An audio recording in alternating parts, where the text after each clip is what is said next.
Dan dari kesadaran ini, lahir rasa keutuhan, bukan karena kita menghindari dunia, melainkan karena kita kini melihat dunia dengan mata yang jernih.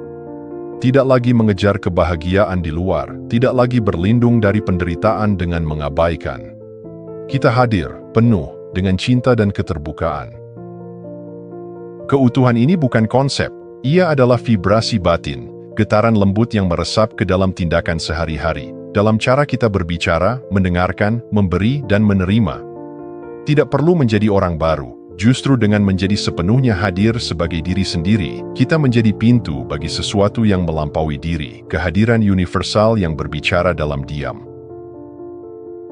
Dan semua itu berawal dari ruang kecil yang nyaris tak terlihat, jeda hening di antara dua napas. Sebuah jalan pulang, bukan untuk menjadi lebih dari siapa kita, tapi untuk mengenali siapa kita sebenarnya.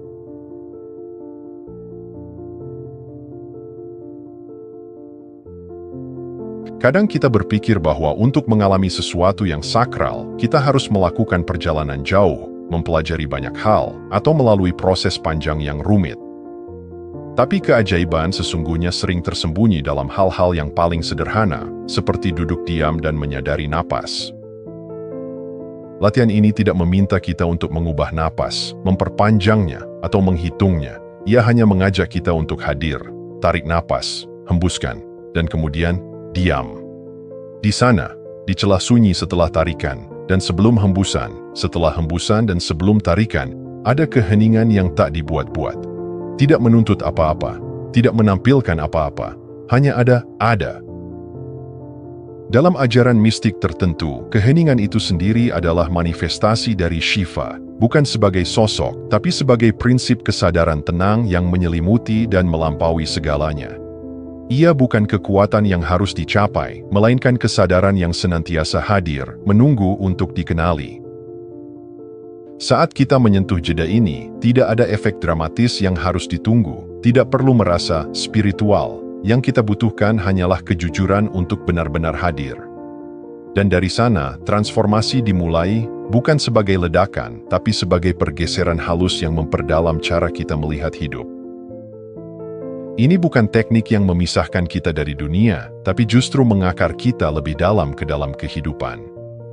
Karena setelah kita merasakan ruang itu, kita mulai menyadari bahwa keheningan tidak hanya ada di momen meditasi, ia juga hidup di antara detik-detik sibuk, di sela tawa, di balik keramaian.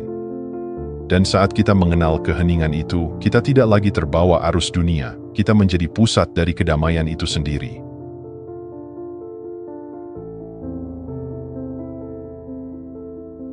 Keajaiban sejati dari praktik kesadaran bukan terletak pada ruang meditasi yang sunyi atau tempat suci yang jauh, tapi pada kemampuannya menyusup lembut ke dalam momen-momen paling biasa dalam hidup. Karena napas tak pernah meninggalkan kita, maka kesadaran pun selalu punya tempat untuk berakar, bahkan di tengah hiruk-pikuk kehidupan.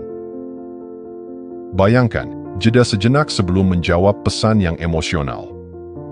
Keheningan 1 detik sebelum kamu melangkah ke dalam ruangan yang menegangkan. Tarikan napas sadar sebelum mengucapkan kata yang penting. Di momen-momen itulah, kehadiran menjadi nyata. Bukan sebagai konsep, tapi sebagai kekuatan yang mengubah cara kita hidup.